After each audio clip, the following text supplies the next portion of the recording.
महोदय, मेरा सवाल पंचायत के जनप्रतिनिधियों के अधिकार से जुड़ा हुआ है, चाहे वो जिला परिषद सदस्य हो, वार्ड सदस्य हो, मुखिया हो, उप मुखिया, पंचायत समिति सदस्य हो अध्यक्ष महोदय, और विकास कार्य जो पंचायत में होता है उससे जुड़ा हुआ है। अध्यक्ष महोदय, 14 विभागों के 29 अधिकार प्रदान किए जाते थे जनप्रतिनिधियों को, लेकिन अभी रुक गया अध्यक्ष महोदय।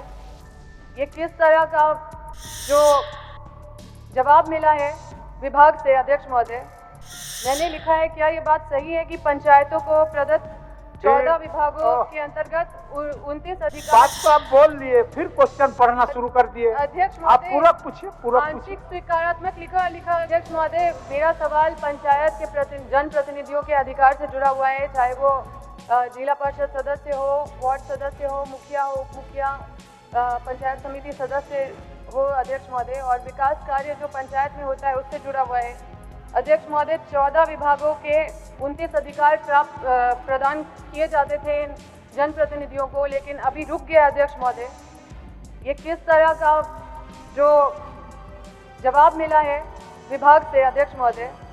मैंने लिखा है, क्या ये बात सही है कि पंचायतों को प्रदत्त 14 विभागों के अंतर्गत 29 अधिकार? बात तो आप बोल लिए, फिर क्वेश्चन पढ़ना शुरू कर दिए। अध्यक्ष आप महोदय, पूरा पूछिए, पूरा आंशिक पूछिए। स्वीकारात्मक लिखा गया कार्रवाई की जा रही है। तो आप जवाब सुन लीजिए, जवाब अध्यक्ष महोदय, मुझे ये कहना है कि राज्य वित्त आयोग राशि प्रदान करती है। अगर ये राशि प्रदान नहीं हुई तो 15वीं वित्त का राशि भी बंद हो जाएगा और पंचायत में कोई पैसा नहीं आना बंद हो जाएगा, पंचायत में कोई विकास नहीं होगा अध्यक्ष महोदय, और जो पंचायत के जनप्रतिनिधि है उनका अधिकार भी वंचित हो जाएगा, उनका अधिकार का हनन होगा अध्यक्ष महोदय। तो एक स्पष्ट जवाब चाहिए कि इनका पैसा वित्त विभाग से जल्दी राशि आवंटन कब तक होगा और सुनिश्चित करने के लिए अध्यक्ष महोदय। माननीय मंत्री महोदय, सुश्री अम्बा प्रसाद जी का जो सवाल है, ये सवाल 2 बिंदु पर है।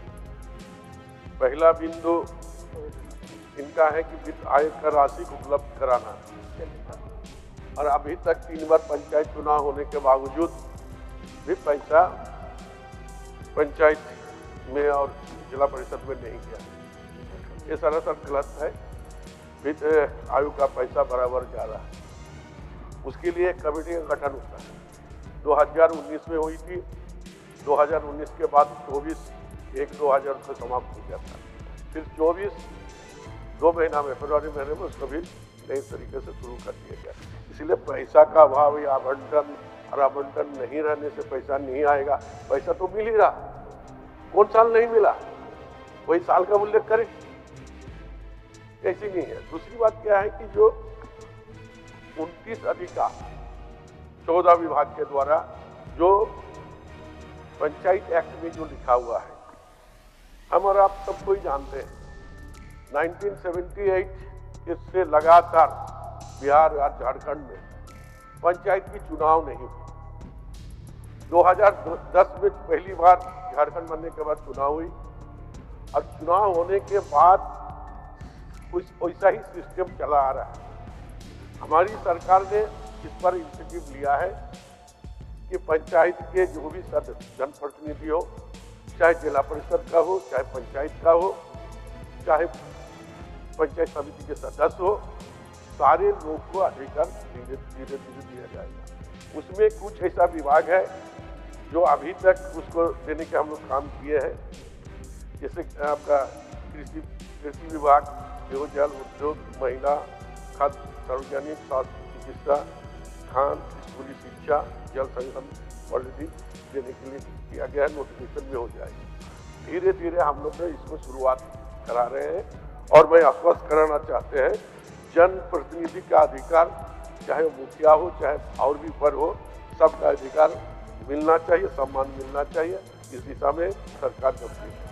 ठीक हो गया अध्यक्ष महोदय, जवाब से संतुष्ट हूँ अध्यक्ष महोदय, लेकिन जो लगातार जनप्रतिनिधियों के द्वारा अपने मांगों को लेके वो लड़ रहे हैं अध्यक्ष महोदय, एक प्रतिनिधि मंडल उनके द्वारा क्या उनकी समस्याएं हैं उसको बैठा के माननीय मंत्री जी सुनिश्चित कर देंगे सदन में ही कि हम उनको देखेंगे, और जो उनका वित्त विभाग से कहीं कहीं आवंटन नहीं हो रहा है उसको दिखवा लेंगे अध्यक्ष महोदय। पंचायत समिति हो, मुखिया संघ हो या जिला परिषद के सारे सदस्य, एक बार नहीं कई बार मेरा आवास में और पंच ऑफिस में बार बार भी 2-4 लोगों के समस्या किनका था कि उनको यहाँ पंचायत भवन वहाँ पर जो है जिला परिषद के जो है सदस्य को जो है ऑफिस नहीं मिल रहा था, गाड़ी नहीं, सिक्योरिटी नहीं। यही तो अब बात आती है। सारे लोग को दिया गया, सिक्योरिटी भी दिया गया, भवन भी उसको दिया गया है, तो सब कुछ दिया गया। जो भी आता है सिर्फ अपने जो सीमा है उस सीमा में उसको क्या सहूलियत मिलेगा। जनप्रतिनिधि जनता से जुड़े हुए समस्या का समाधान के बारे में बात हो तो अच्छी लगे। तो निश्चित तौर पर जब हमारे सदस्य बोल रही है कि वो लोग मिलना चाहते हैं, हाउस के दिन आप समय ले लीजिए, एक एक करके जिला परिषद, पंचायत समिति, मुखिया संघ सारे लोग से मिलाइए, हम लोग से बात करना चाहते हैं। चलिए हो गया। वार्ड मेंबर को मानदेय फिर आप कहाँ आ रहे हैं? पहली बार हमारी सरकार वार्ड मेंबर को पैसा दे के काम किया है।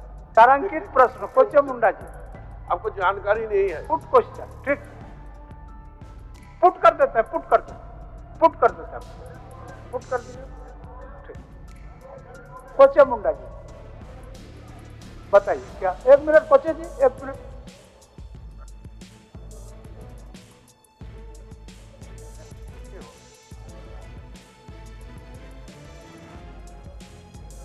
में जेपीएससी के विज्ञापन के आलोक में लेक्चरर के पद पर नियुक्ति हुई थी।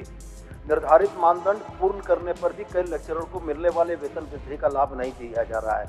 शुरू में सरकार ने 2006 से 2009 तक दिया, लेकिन 2009 में यूजीसी की गाइडलाइन के बाद पीएचडी के मानदंड की जो अनिवार्यता लागू की गई, जिसके चलते उनको वेतन वृद्धि का लाभ नहीं मिल रहा है।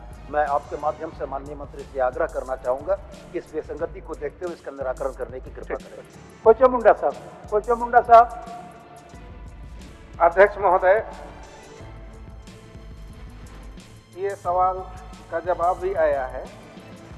ये रानिया प्रखंड के सुदूर जंगली एरिया में पड़ता है अध्यक्ष महोदय, पठार पहाड़ों से घिरा हुआ है। और मैं चाहता हूं कि ये जो उस स्थिति को देखते हुए ये हाई स्कूल का स्थापना किया गया है, लेकिन कक्षा के अनुरूप कमरा नहीं होने के चलते गरीब बच्चे वहां एडमिशन नहीं ले पा रहे हैं। शिक्षक बोल देते हैं कि कमरा नहीं है, इसलिए मैं एडमिशन नहीं ले सकता हूं क्योंकि बैठने के लिए जगह नहीं। इसीलिए मैं उस गरीब प्रखंड या क्षेत्र को देखते हुए मैं सरकार, आपके माध्यम से सरकार से मांग करता हूं कि जितना कक्षा है वर्ग 10 के आधार पर हर कक्षा के लिए एक एक रूम बन जाए, ताकि वहाँ के गरीब बच्चे स्कूल ना छोड़ें और अपना कम दूरी में ही अच्छा शिक्षा ग्रहण कर सके।